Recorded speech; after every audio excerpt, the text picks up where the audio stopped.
All right, thank you, Lloyd. So nice to be here again. So my name is Marcel Crok. I'm from the Netherlands. And I was here at the first and the second Heartland conference back in 2008 and 2009. So that was really special. I haven't been here in between, and now I'm back as a speaker. At the time, I was a science journalist, and Fred Singer actually invited me to come over. And the reason was that a few years before that, I wrote a very long article about the hockey stick. And I really can say that without McIntyre and McKittrick, I wouldn't be here right now, because I was the first journalist who broke their story in 2005. My article... Thank you. And maybe to your surprise, my article about that in a Dutch magazine that I used to work for is a Scientific American kind of magazine, but not so woke. At least at the time. Nowadays it is woke because it was taken over by New Scientist, and that is pretty woke on the climate. So, but at the time I was quite independent there. My editor-in-chief said, "Hey Marcel, there's something going on with a hockey stick, can you look into this?" And they allowed me to work on this article for 2 months, full-time. 2 months full-time. And I said, yeah, you know, there is this interesting story about McIntyre and McKittrick, but their Nature paper was rejected. So what can I do as a journalist, you know? That's a big problem, because as a journalist, I never wrote about climate. So this was my first article about global warming, climate change ever. So you have to dig into a whole field, and within a few weeks, you have to produce an article about it. And then, actually, who saved the article was a mainstream climate scientist named Hans von Storck. He's a German professor. He was mentioned the other day also in one of the papers that there was a table about papers criticizing the hockey stick. Willy criticized the hockey stick. And Hans von Storck, I went to see Hans von Storck in Germany, and he said to me, the Nature paper of McIntyre and McKittrick should have been published.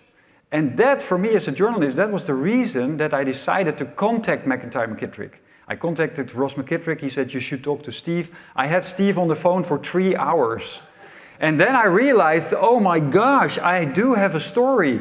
But please, Steve, Ross, when are you going to publish this? And so they were already working on their GRL paper, the Geophysical Research Letters paper. And in the end, my article and the GRL paper appeared on the same day.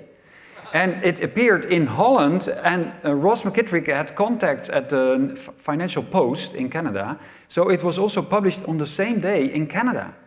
And that meant that Michael Mann could read my article, because it was originally written in Dutch.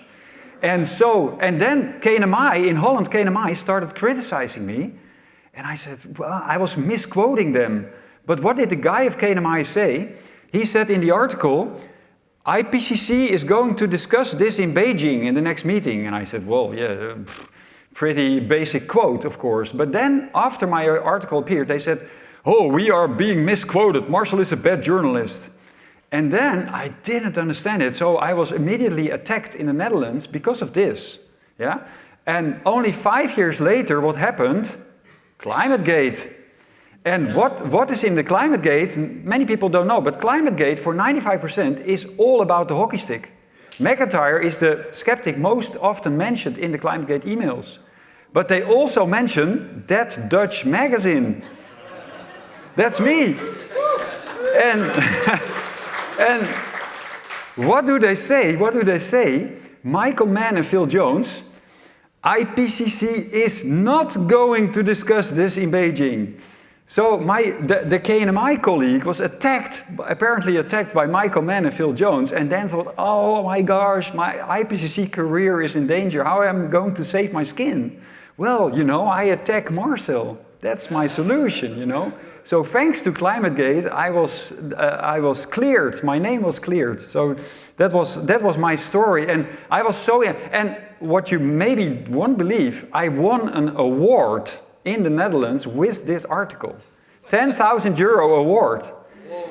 And because of that, because of that, I decided to quit my job and work on a book. I worked for it for 2.5 years, so 10,000 was not enough. But anyway, I worked for 2.5 years on a book, and so I became the most visible climate skeptic in the Netherlands. And yeah, the reason I'm here, I'm now representing Clintel. In 2019, with my co-founder, so this is my title, with my co-founder Guus Berghout on the left. He is emeritus professor from the Technical University in Delft.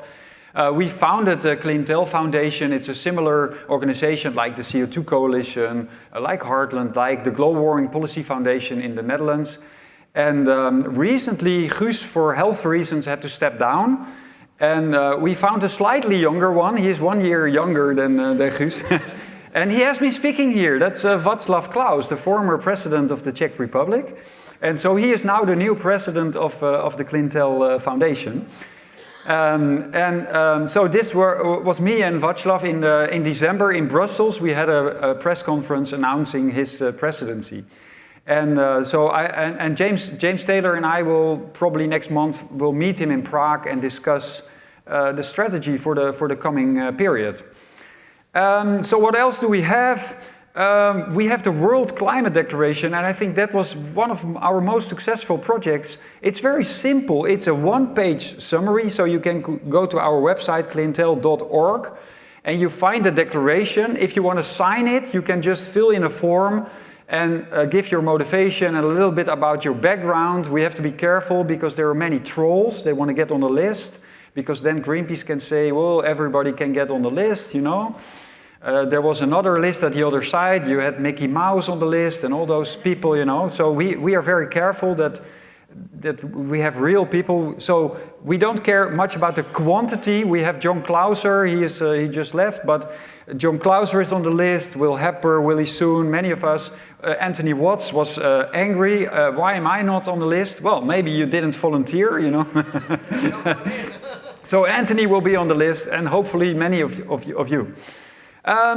So we have Seok in the room. So yeah, one of the nice things about the Clintel Foundation and the World Climate Declaration is that we are actually becoming a global network and a global organization. And now we find that more and more countries where you don't have, like in America, you already have CO2 Coalition, Heartland, CFACT, so you don't need Clintel America, you know. There are enough organizations already, but in some countries you have close to nothing. And so Seok, who is here from Korea, he founded Clintel Korea, and that's why I'm wearing this T-shirt. And this is what they did when Trump arrived in Korea. They had this great banner over there. So, and yeah, some other things that we did. I think we were the only group in the world that did a huge analysis of the AR6, the IPCC AR6 report. I spoke many of you here who bought the book, who have read the book. You can get a free PDF, but you can also order it on our in our web shop, clintel.shop. We ship it all around the world. And yeah, we have translations into German, into French, into Dutch, into Danish. Yeah, so that's the kind of work that we are doing. I just want to mention this. This is in Dutch, but recently we had a big victory in the Netherlands. The headline is KNMI, that's our NOAA, that's our official climate institute. KNMI finds 7 heat waves from before 1950. What happened in the Netherlands, they did data adjustments, and because of the data adjustments, 16 of the 23 heat waves before 1950 were disappeared from the books. Yeah, it happens all around the world, but we, with a group of people, we criticized this first in a report, but the report was ignored. They say, oh, it's just a report, it's not peer-reviewed. Well, their own adjustments were also not peer-reviewed, but anyway. But then we decided, let's try to get it published in a peer-reviewed journal. And like Ronan said, this is like playing uphill soccer, but we managed. So a few years ago, 3 years ago, we published it in a decent journal. And that was annoying for KNMI, but to their credit, recently, they changed the adjustments again. And so 7 of the heat waves that disappeared are now back in the books. And now, 1947, in 47 we had 4 heat waves in one summer. That was the record. 3 of them disappeared, but they are now all back.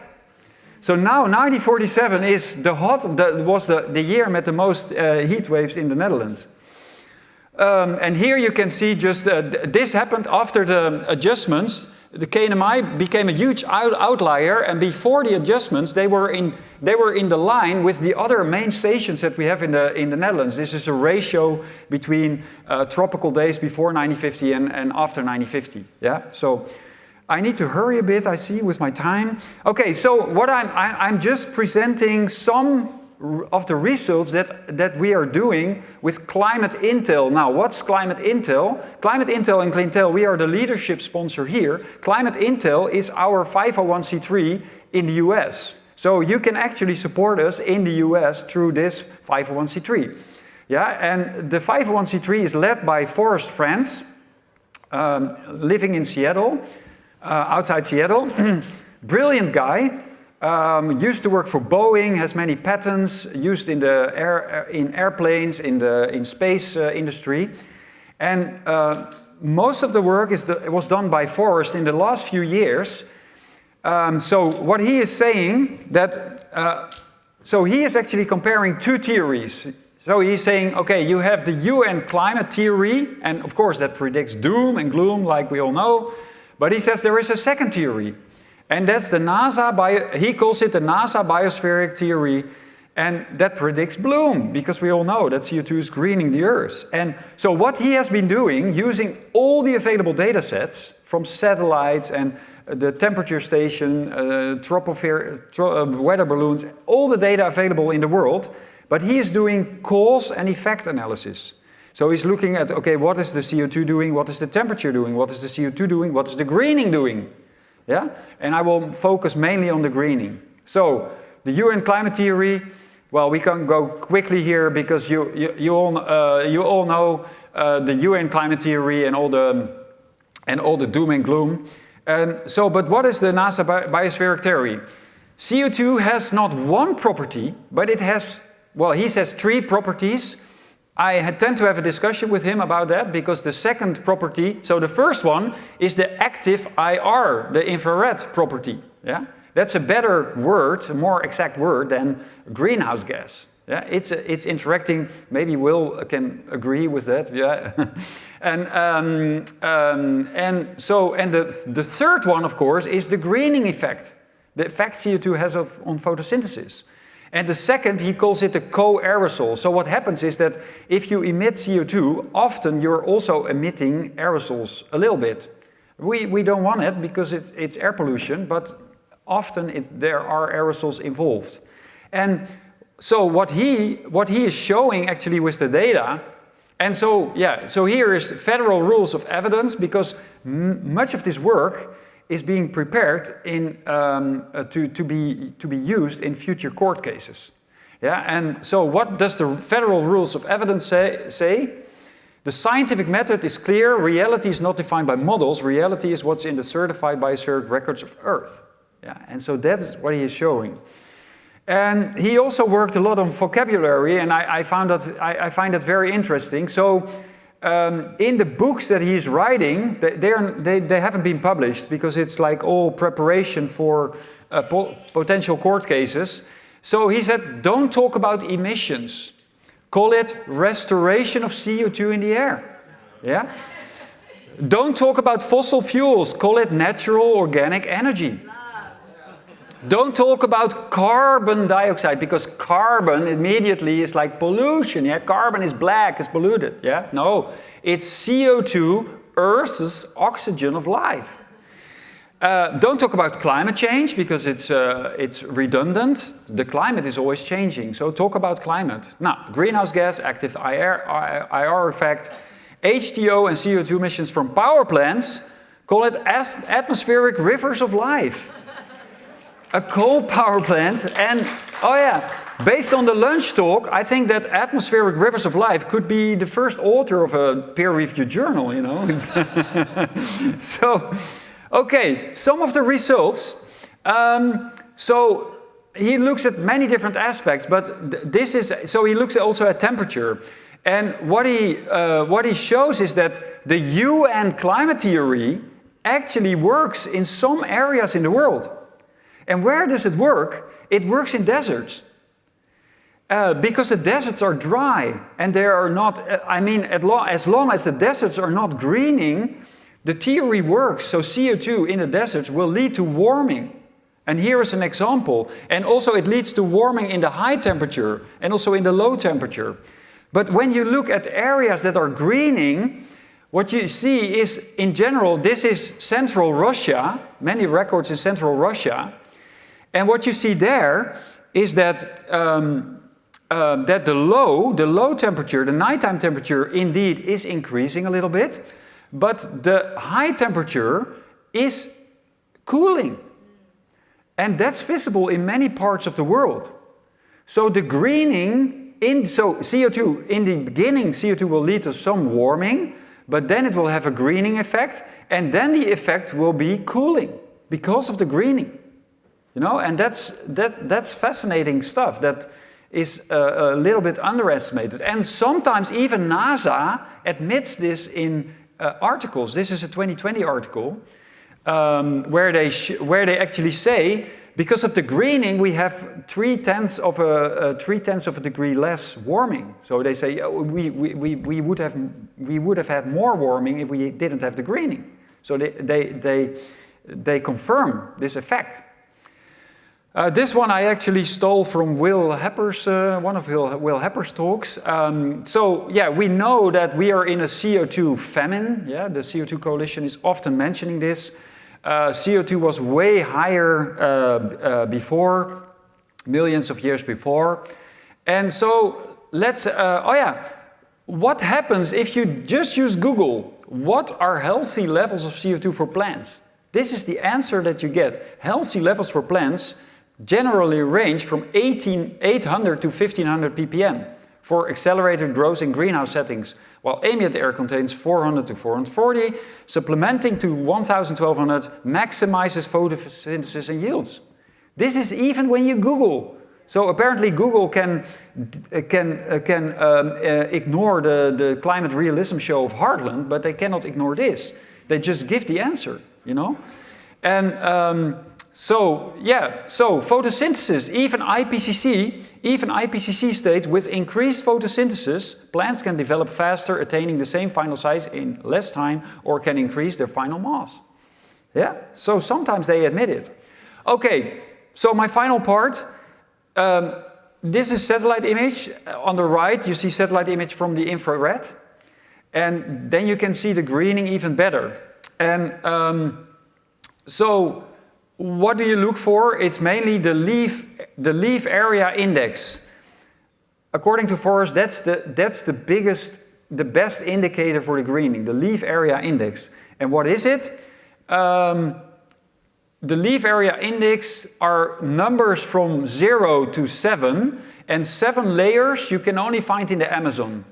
It means that on average you have 7 layers of leaves in one place, you know, because you have these tall tropical trees. And so with these numbers you can quantify the greening everywhere. And the data set, yeah, I will finish. Oh. And so, yeah, this is data that Forrest produced. So this is based on the data from NASA MODIS satellite and Copernicus, European Copernicus. And here you see the greening from 2001 to 2024. So he downloads this data every 8 days. Every 8 days you have new data you can download, and he uses this data to do the cause and effect analysis. And then you can start quantifying this. So here you see that in all continents, so South America has the biggest canopy layer, the highest leaf area index. So it's almost 4 now, yeah, 4 layers of canopy. And in other parts, but you see everywhere it is increasing. So here is oxygen of life, CO2, and this is the global average. But in all continents you see increase. And you can then do tests. Which percent of the greening is explained by CO2? Yeah, you can do all these statistical analysis. And globally, it is 84% of the greening is explained by CO2. Yeah. So we continue. But now you can also say that. So this is the global effect. It went from 2.6 to 2.8, and you can say that net zero policy. Yeah, you literally go down again. You go this way. Yeah. So this is Biden. With Biden policy, you go this way, and with Trump policy now, you go that way. So which way do we want to go? You know. Almost done. We are environmentalists. We don't want this. You know, we don't want this coal power. Although there's a lot of CO2, we don't want this. So Forrest calls it hero power. And what is hero power? Hero stands for hyper-efficient recycled organic power plants. And from these power plants, you only have water vapor and you have CO2. The CO2 coming out of this plant is 120,000 ppm to 150,000 ppm. Yeah, so that's coming out of a power plant. Okay, I really have to stop. I see. I had. Oh yeah. 51st state. Can we just finish with this one? No, that's fine. It's just Yeah? I'm going to give everyone an equal amount of Satellite time. Okay. when updating the health of every ecosystem in Alberta every 8 days. When more CO2 shifts the colors from brown to yellow and then to green, the ecosystem is healing. More CO2 helps ecosystems in many ways. Crops for people and forage for wildlife see fewer killer frosts. Grasslands retain more moisture, making them wildfire resistant. Forests expand outward into higher elevations, making ecosystems safer, more resilient, and healthier. But when green turns to yellow or yellow to brown, it's a warning. So does decarbonization and net zero help or hurt? NASA satellites recorded their destructive effects on our parks, grasslands, forests, and farmland. In 2015, the feds ordered Alberta to adopt net zero policies. These are the effects before and after those mandates. This is 40,000 square kilometers of park and farmland downwind of that atmospheric river of life that the feds banned. This is how the area was improving prior to Fed policy. Wow. This is what's happened since 2021, when the feds shut down those power plants because they were generating an atmospheric river of life. I really don't want to watch this. Those poor farmers, and I can't bear thinking about all of the birds and wildlife that starve to death. Oh God, I feel powerless. Carney knows that greenhouses double and triple CO2 to make plants healthy, but he still insists on decarbonizing. Power can do that to good people. In the past 20 years, the feds have stripped our economy, and the feds are now stripping our ecosystems. But they can't strip you of your vote. But I love Canada. But I guess I love the beauty of Alberta more. Alberta strong. Alberta green. Alberta Free. free.